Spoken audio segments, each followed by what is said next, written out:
My name is Falconeer. Let's start with Aliens: Dark Descent.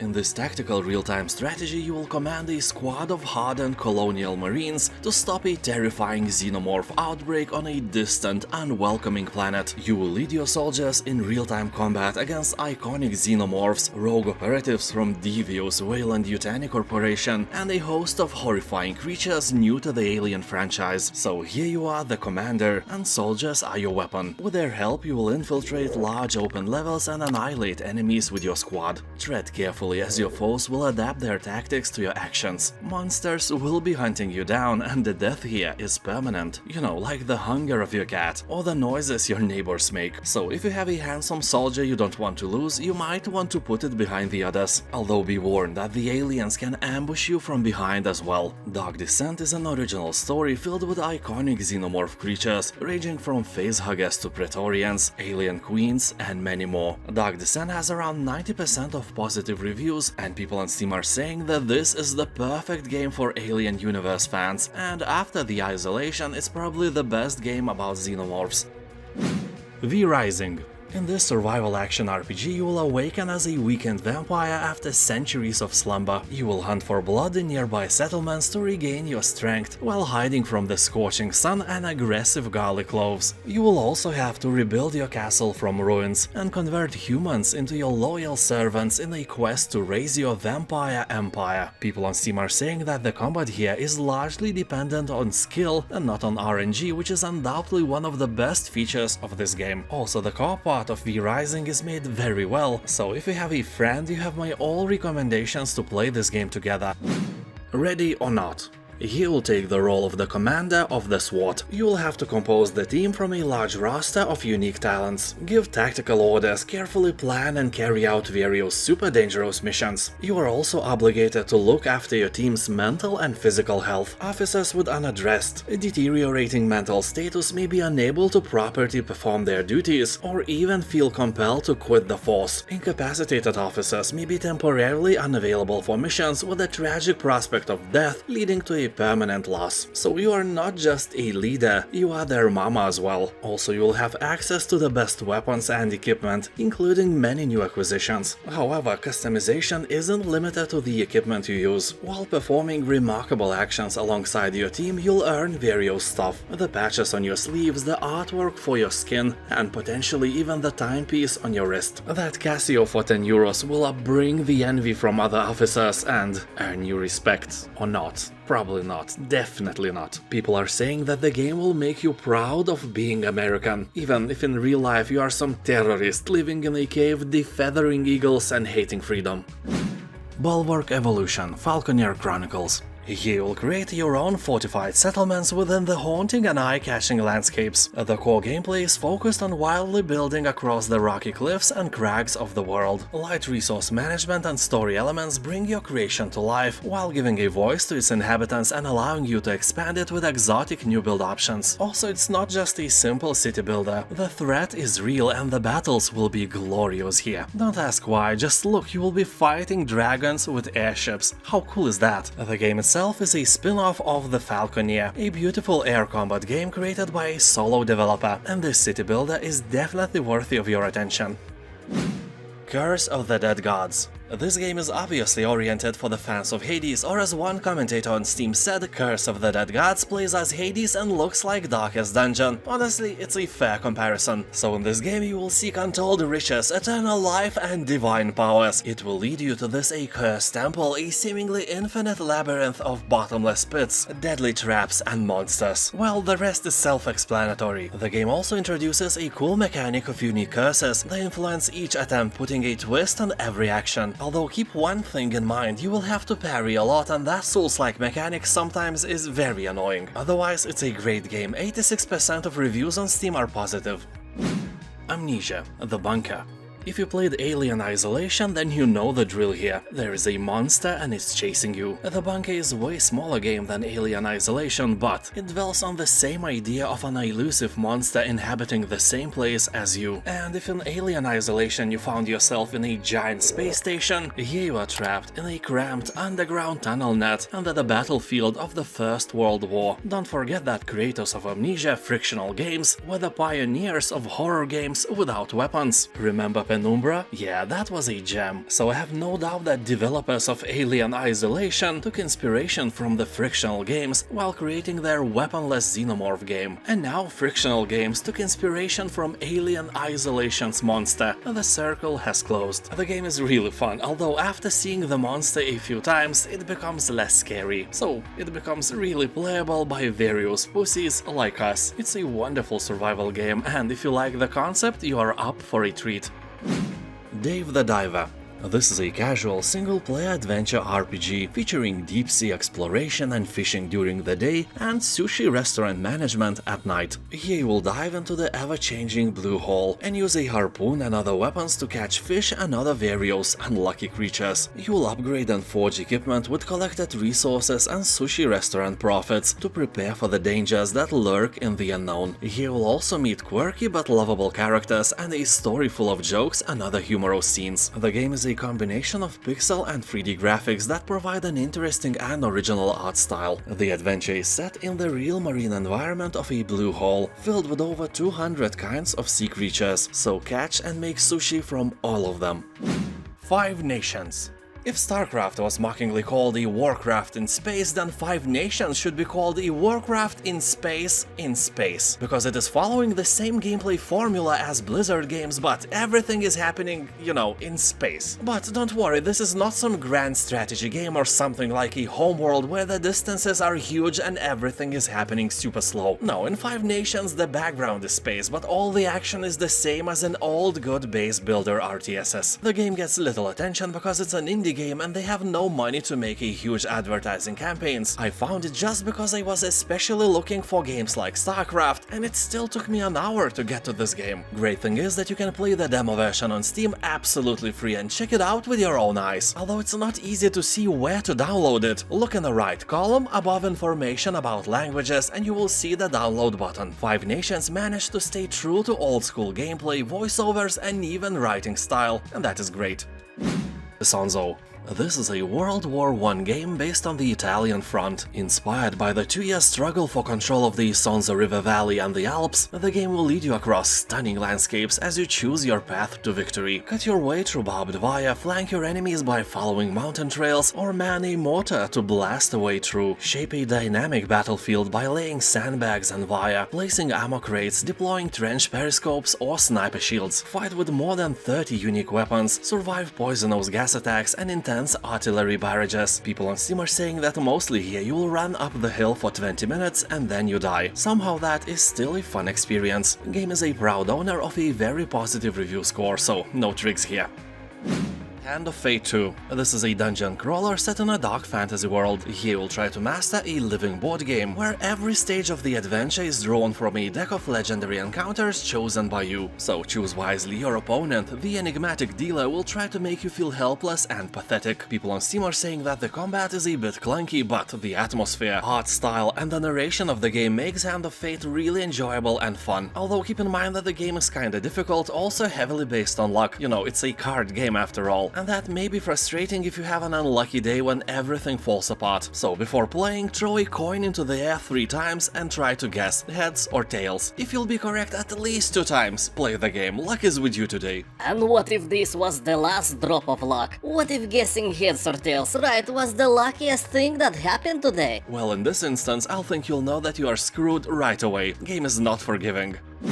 Call of Cthulhu. The year is 1924 and here you will take on the role of a private detective. But instead of catching cheating husbands and wives, you must do a bit more serious job. So you are sent to investigate the death of a well-known family on a remote island. What could go wrong? Yeah, you will probably meet some strange creatures, experience weird science and even come face to face with a creepy cult. I mean, what else is there to do when you spend your time on an isolated island? Knit socks? Repaint the fences? Make potato salad? Although I doubt that you could find the best quality doctor's sausage here. I am so bored. Yeah, me too. Let's join a cult. But if you think about it, honestly, if the people of the island would do some sock knitting and repainting the fences for fun, maybe, just maybe, they wouldn't need to join a sinister cult for fun. Some food for thought. Anyways, people are saying that the story of the game is very interesting, engaging and spooky, but Call of Cthulhu doesn't let you explore much. It is more focused on nice cutscenes and it does feel more like an adventure game.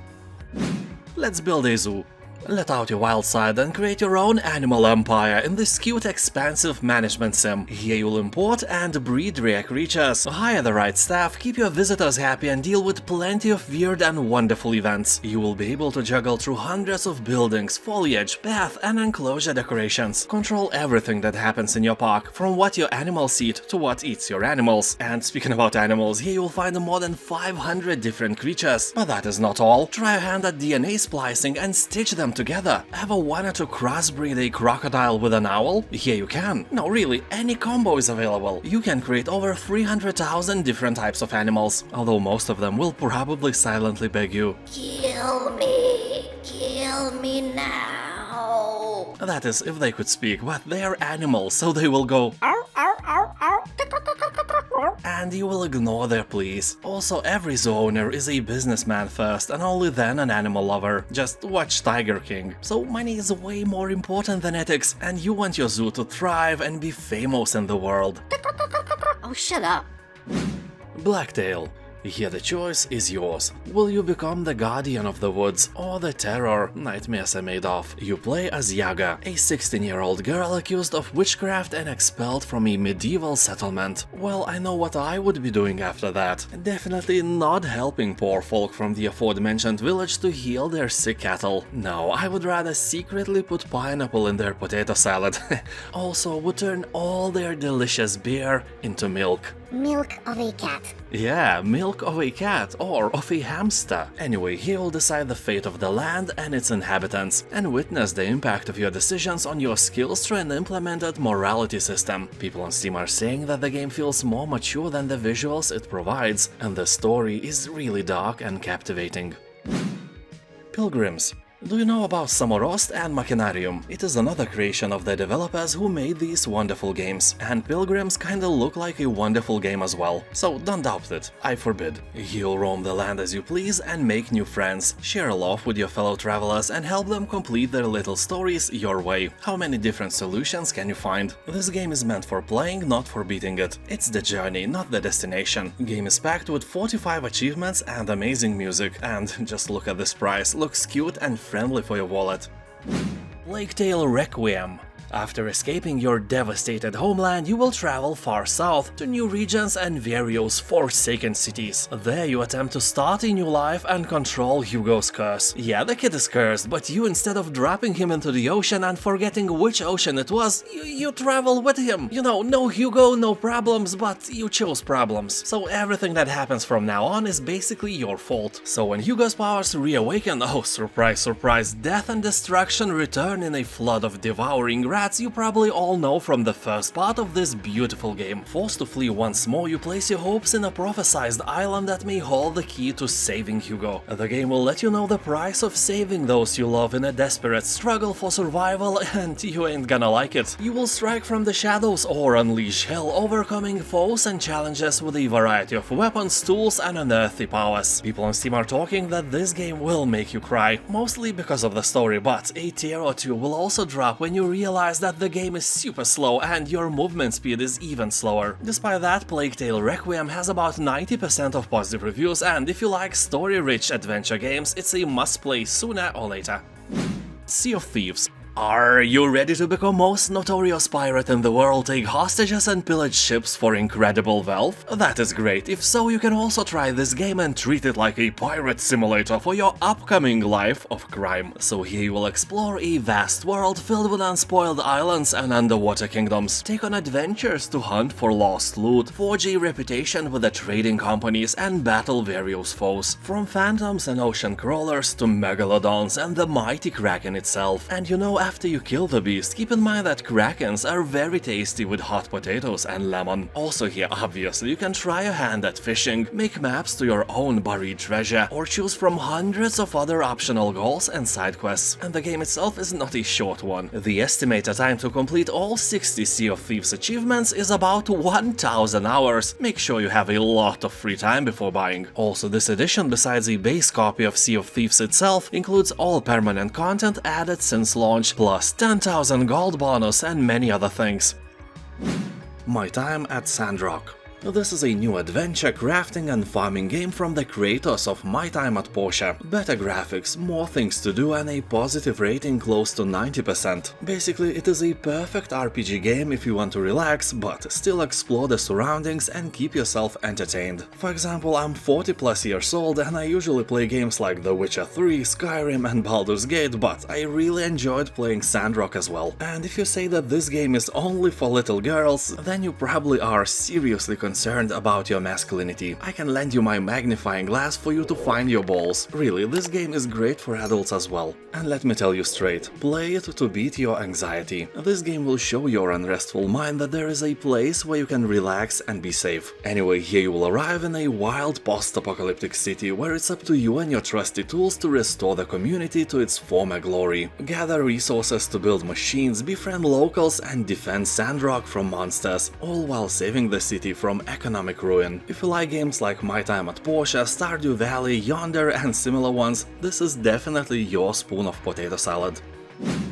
Sea Salt. It's a dark fantasy reverse horror action strategy game with a comfy horror vibe where you play as a nightmarish force of Dagon, the Eldritch god. You will be controlling an ever-growing horde of evil minions. To say short, you are evil and you slay good guys. That is very nice, I like that. Game looks easy at the beginning, you just run after some weaponless guys and tear them to pieces. But later it gets harder and harder. That's what she said. And then everything in your control dies horribly. To be short, it's a great game. I have reviewed this game in my channel and back then I gave the game 8 cold beers out of 10, which is a really high amount of imaginary alcohol.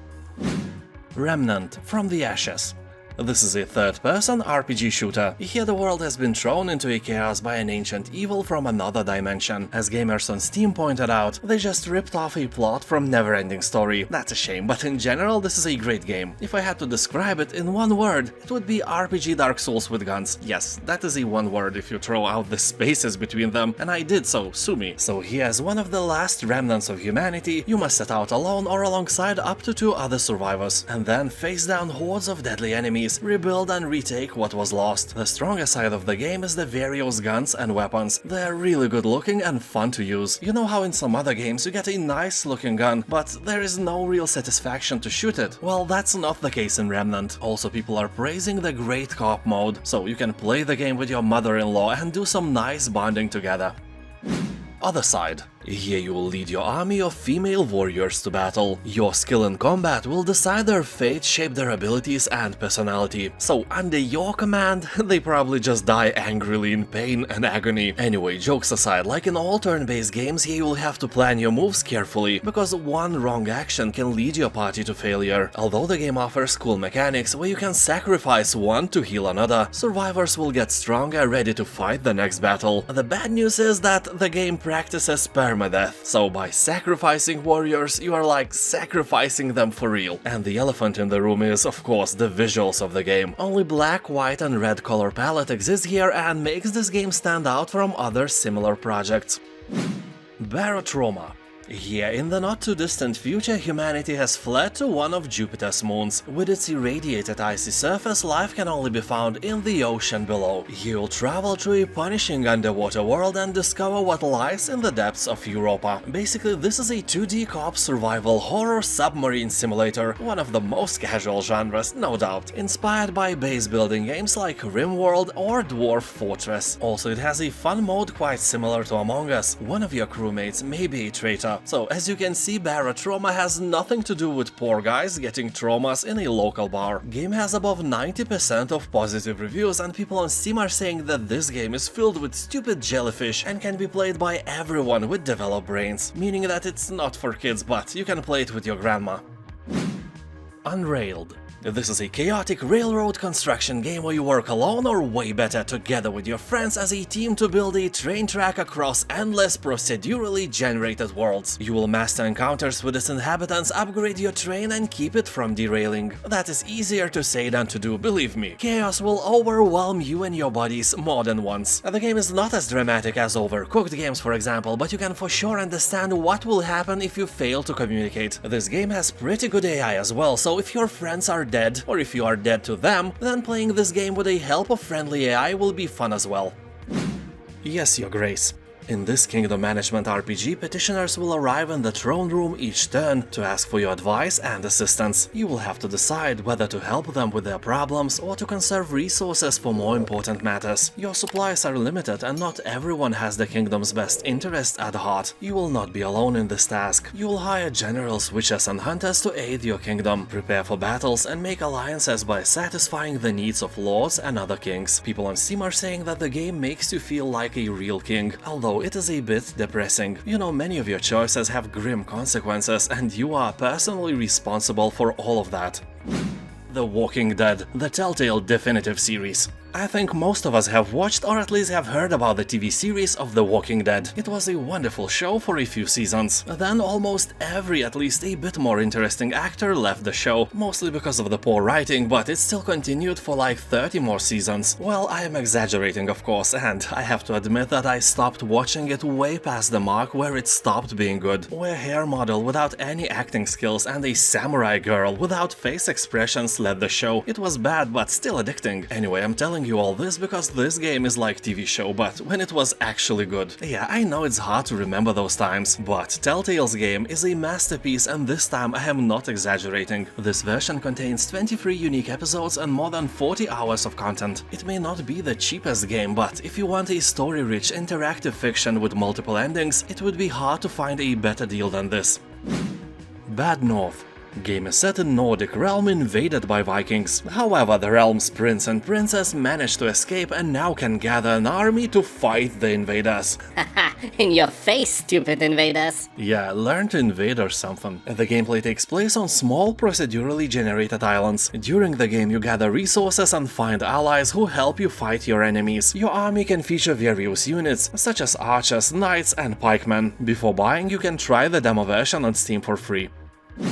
Ryse, Son of Rome. Another game with a ridiculous price tag. Ryse looks like God of War, Shadow of War and Assassin's Creed smashed together, and that is never a bad thing. Here you'll take on a role of a Roman soldier who joins the army to avenge the slaying of your family and then become a hero who must fight to save the Roman Empire itself. Well, we all know that the Roman Empire is no more, so spoilers, you failed, but in the end it doesn't really matter what you did or didn't. All it matters that you had fun by killing hundreds of enemies and did that in satisfying manner. People on Steam are talking that Ryse, Son of Rome is really nice. The game is short, sweet and enjoyable. A very positive review score left by tens of thousands of buyers can confirm that with ease. And now thank you for watching, have a nice day and I'll see you next time. Bye.